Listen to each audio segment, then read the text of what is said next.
sumasali na ang Pilipinas sa iba't ibang international badminton competitions.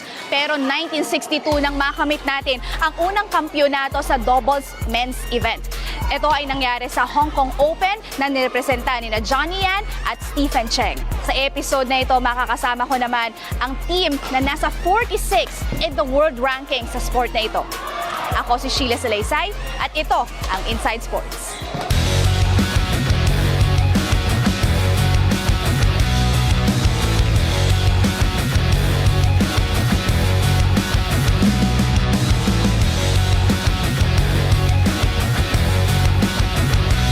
Bago mo ko turuan ng basics sa atin, siguro importanteng malaman natin ano ba ang iba't ibang equipment ng badminton. Umpisahan natin sa racket. So sa racket, ito yung badminton racket. Ito yung head niya, pinaka-head.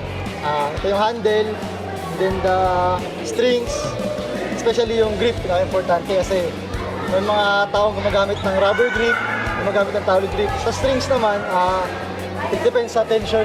Like kami, matagal naglalaro, so matigas na yung tension namin, 30 to 31.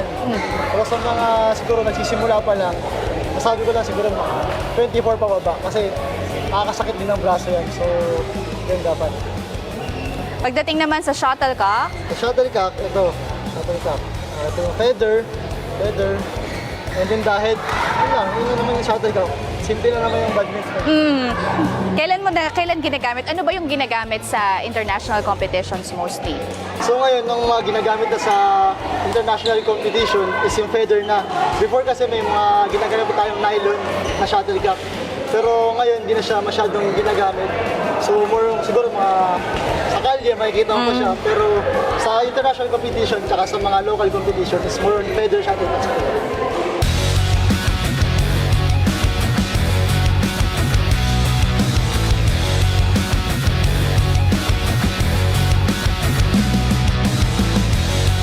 So bago tayo magsimula po, ang tuturo ko muna po is handling and footworks po. So ngayon, sa badminton, ang pinaka-importante talaga sa bago ka pumalo ng shuttle is handling. So ito po ang tamang paghawak na raketa, pag ganyan po. Ayan. So kung kaliwete ka po, ayan, pag ganyan. Ito po yung pagpalo mo ng forehand. So sa backhand naman po, nakaganyan po sa back. Mag-change grip ka po, so ililipat mo na nakaganyan. Yan, at nakaganyan po. Yan. So ito yung tamang pag-backhand. Yan, backhand, tapos change. Tapos pag-change mo po, ayan yung forehand. Yan po. Ito po, yan na po yung thumb nyo dito. Yan. Siya po yung forehand. Forehand, tapos change po, backhand.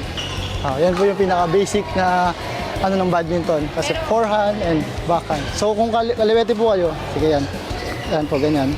Forehand, tapos backhand po. Hindi, change yan po. Backhand.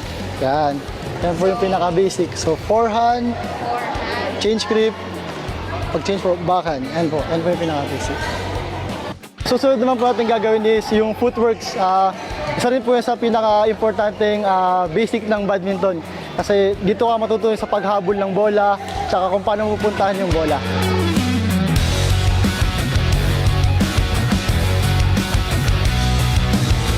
Kung kanina, basic footwork at handling ang tinuro sa akin. Ngayon naman, basic shots sa badminton. At kasama ko ngayon si Hans. Hans, Hello po. ano ba yung mga shots na ituturo mo ngayon? Ang tuturo ko ngayon is two basic shots lang. Ang una is drop shot. So ang drop shot, kadalasan ginagawa to sa likod.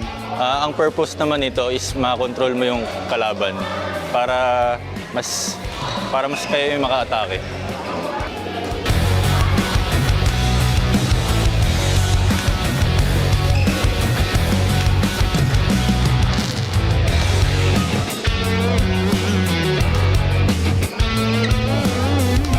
So ang next naman is ang smash.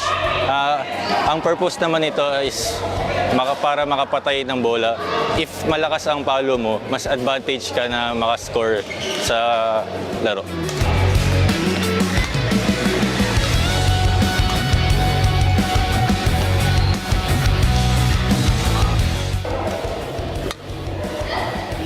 Sa badminton, importante ang sipag, hard work at mabilisang decision-making skills.